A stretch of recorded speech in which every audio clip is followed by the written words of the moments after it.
Hello friends, Vardhan academy में आप सभी का स्वागत है। दोस्तों, आज की इस वीडियो में हम लोग Uttar Pradesh junior teacher vacancy 2021 से संबंधित जो हमारी साइंस की जो क्लासेस चल रही हैं, सीरीज चल रही है, उसमें पार्ट आठवां पार्ट है। ठीक है, आठवां पार्ट है और ये वो पार्ट है जो हम लोग पहले पढ़ चुके हैं। जैसे जो हमारा न्यूट्रिशन पोषण वाला जो लेसन था, जो हम लोग पढ़ चुके थे, लेकिन उसमें लगभग 20 क्वेश्चन ऐसे थे जो काफ़ी इंपॉर्टेंट थे और लेकिन वो किसी वजह से वो छूट गए थे। ठीक है, तो मैं ये इसलिए दोबारा इसको मतलब पोषण पे ही दूसरी वीडियो इसलिए लाया हूँ कि ये जो 20 क्वेश्चन है ये भी इंपॉर्टेंट है। तो मैं ये सोच रहा हूँ कि देखिए, मैंने आप लोगों को पहले ही बताया था कि मैं कई मतलब लेयर में कई स्तर में आपको तैयारी करवाऊंगा। पहले आप लोगों को यहाँ पे देखिए वन लाइनर क्वेश्चन हो जाएंगे। 6 to 8 आपको जो सीआरटी बुक है वो करवा दी है। अब फिर 9 to 10 अभी मुझे बुक मिली नहीं है, बुक मिल जाए एक दो चार दिन में मिल जाएंगी तो वो भी स्टार्ट कर दूंगा। अब इस समय वन लाइनर क्वेश्चन चल रहे हैं, वन लाइनर के बाद मल्टीपल चॉइस क्वेश्चन होंगे, फिर मॉडल पेपर और फिर प्रैक्टिस सेट। तो इतने लेयर में जब होगी तो शायद ही ऐसा कोई क्वेश्चन हो तो जो बीच में छूटे। ठीक है, न्यूमेरिकल को अलग से करवा दिया जाएगा। तो इस तरीके से करवाने के चक्कर में ये जो पोषण के जो क्वेश्चन 20 क्वेश्चन थे लगभग, ये छूट गए थे। इनको आज की वीडियो में हम लोग डिस्कस कर लेंगे। अभी 8-10 मिनट की ये वीडियो होगी मुश्किल से। इसको आप लोग ध्यान से देखिएगा और बताइएगा कि कितने क्वेश्चन आपके सही हुए। और जो हमारा नेक्स्ट चैप्टर जो कल का होगा, जो आपको पढ़ के आना है, वो होगा रक्त परिसंचरण तंत्र, मतलब ब्लड सर्कुलेटरी सिस्टम। ठीक है, रक्त परिसंचरण तंत्र आप लोग जानते हैं कि बहुत ही इंपॉर्टेंट, मोस्ट इंपॉर्टेंट चैप्टर्स में से ये आपका आता है। और मैंने कल फिर से आपका जो ये देखिए, ये भी बायो की क्लास है और कल भी जो होगी वो भी बायो की, क्योंकि बायो के चैप्टर्स अधिक हैं और बायो का वेटेज भी रहेगा। मेरे ख्याल से 50 में से बायो के कम से कम 25 नहीं तो 20 क्वेश्चन तो आएंगे ही। बाकी 15-15 आए और 20 क्वेश्चन बायो के आए तो बायो ज़्यादा पूछी जाएगी। ठीक है, बायोलॉजी, क्योंकि मैथ्स के तो ऑलरेडी जो मैथ्स वाले हैं उनको ऑलरेडी बेनिफिट होगा। 50 नंबर में सीधे सीधे मैथ्स पूछी जाएगी। मुझे तो उम्मीद है, हो सकता है कि ये 25 क्वेश्चन भी हो सकता है बायोलॉजी से आपके पूछे जाए। तो चलिए आज की वीडियो स्टार्ट करते हैं और देखते हैं किस तरीके से इसमें क्वेश्चंस रखे गए हैं और आप ये कितने क्वेश्चन सही होते हैं। ठीक है, देखिए यहाँ पे देखिए आपको कई क्वेश्चन नए मिलेंगे। ठीक, कौन सा तत्व किडनी में पथरी को बनने से रोकता है? तो इसका जो राइट आंसर है वो है आपका मैग्नीशियम। मैग्नीशियम ऐसा पदार्थ है जो किडनी में पथरी को बनने से रोकता है, मतलब पथरी मतलब स्टोन को। ठीक, नेक्स्ट क्वेश्चन है क्वेश्चन नंबर 2। एक संतुलित आहार में विभिन्न पोषक तत्वों को किस अनुपात में होना चाहिए? ठीक है, तो यहाँ पे ये पूछा गया जितने भी पोषक तत्व हैं, चाहे कार्बोहाइड्रेट हो, चाहे वसा हो, चाहे विटामिन हो, चाहे प्रोटीन हो, तो उनमें ये पूछा गया कि किसको कितने मतलब किस अनुपात में होना, अनुपात कितना होना चाहिए। तो अनुपात है इसका 1/2 प्रोटीन होनी चाहिए। ठीक है, 1/2 प्रोटीन मतलब अगर मतलब जितना भी आप पोष पो, मतलब पोषक तत्व ले रहे हैं उनमें से आधा तो प्रोटीन होना चाहिए। 1/4 मतलब 25% आपका फैट होना चाहिए, वसा होनी चाहिए, और 3/5 भाग कार्बोहाइड्रेट होना चाहिए, और बाकी जो बचा हो उसमें सारी चीज अन्य सारी चीजें। Next question number 3। किस पोषक तत्व से प्रति ग्राम सर्वाधिक ऊर्जा प्राप्त होती है?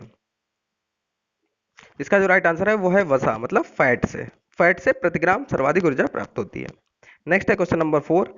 किसकी कमी से क्रिटिनिज्म, ये देखिए ये काफी लोग ऐसे होंगे जिनके लिए शायद नया हो, क्योंकि जो मैथ से बिलोंग करते हैं उनके लिए तो ये नए ही होंगे। जहां तक क्रिटिनिज्म मतलब मंद बुद्धि एवं बौना रोग हो जाता है।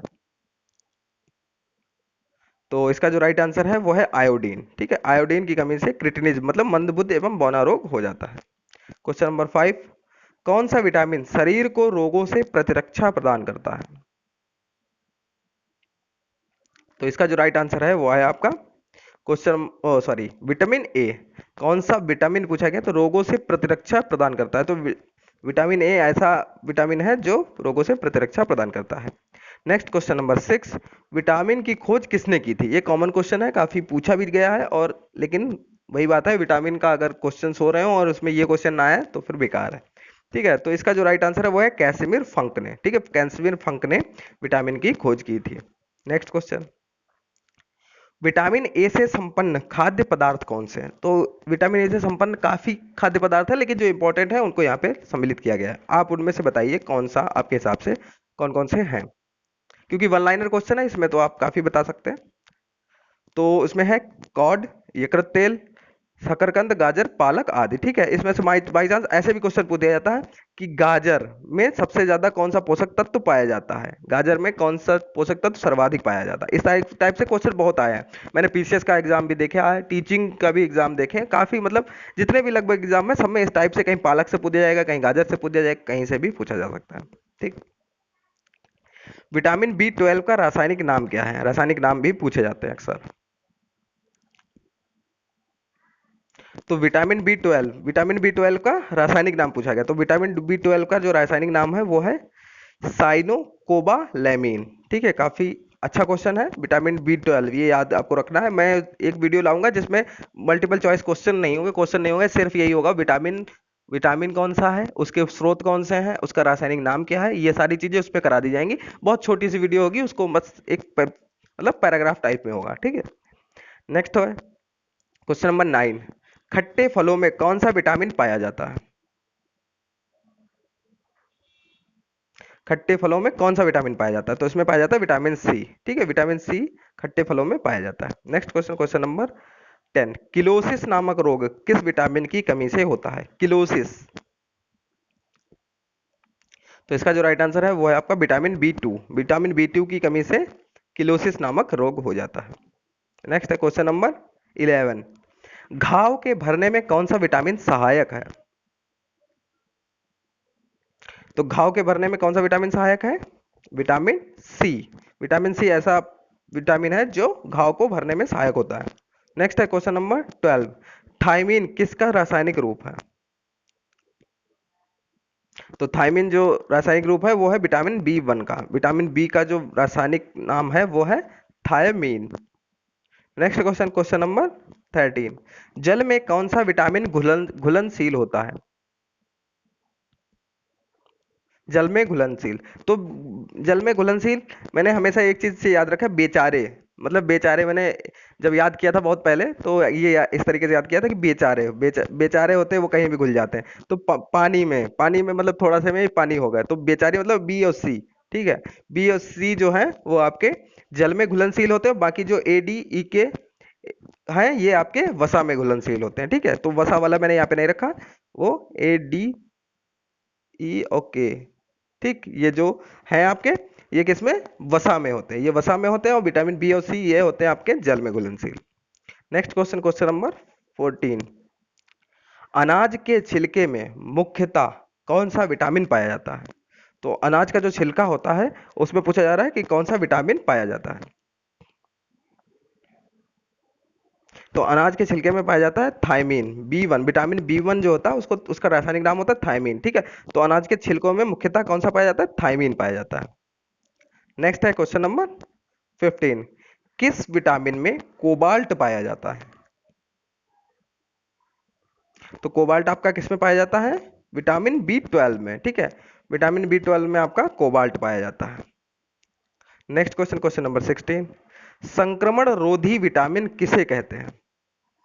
ठीक है, मतलब जो संक्रमण को रोकता है ऐसा विटामिन कौन सा होता है? तो वो है आपका विटामिन A।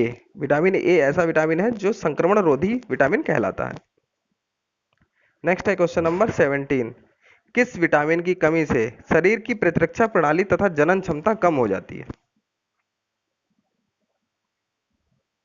तो ऐसा विटामिन आपका है एस्कॉर्बिक अम्ल। ठीक है, विटामिन C।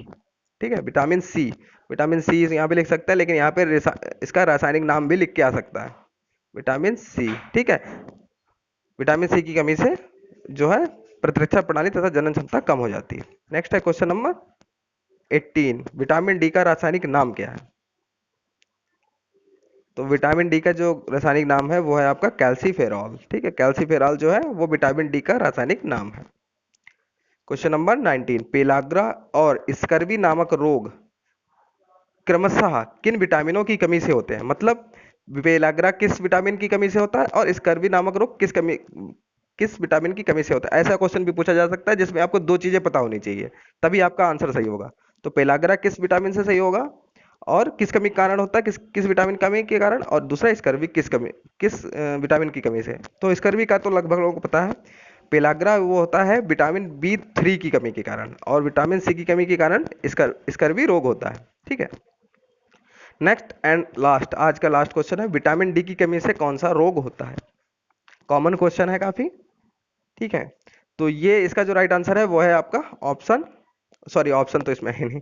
ठीक है, इसका जो राइट आंसर है वो है आपका रिकेट्स। ठीक है, रिकेट्स रोग जो है वो आपका विटामिन डी की कमी से होता है। तो इस तरीके से आपके ये देखिए 20 क्वेश्चन थे।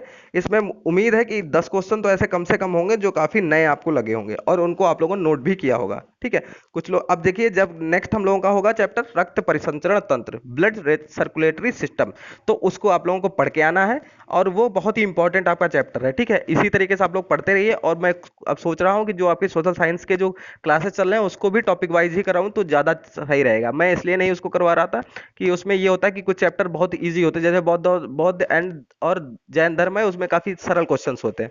लेकिन वही बात है कि टॉपिक वाइज होता रहेगा तो आपको शायद पता चलता रहेगा। और दूसरी एक और चीज है कि मैं पहले ही बता दूंगा कि कल आपको बौद्ध और जैन धर्म पढ़ के आना बाई चांस, तो आप लोग उसको पढ़ के आएंगे तो इससे आपकी भी तैयारी अच्छे से होगी। ठीक है, तो यही मैं सोच रहा हूँ कि अब उसको भी टॉपिक वाइज ही कर दूं और जल्दी से जल्दी कंप्लीट कर दूं, फिर मल्टीपल चॉइस क्वेश्चन स्टार्ट किया जाए। ठीक है, तो दोस्तों जैसी भी आपको वीडियो लगी हो वो कमेंट बॉक्स में बताएं, अपना स्कोर बताएं, और ठीक है, और मन में आपके कोई भी सवाल हो तो वो भी आप लोग पूछ सकते हैं। दोस्तों आज की वीडियो में सिर्फ इतना ही, मिलते हैं अपनी नेक्स्ट वीडियो में, तब तक के लिए नमस्कार।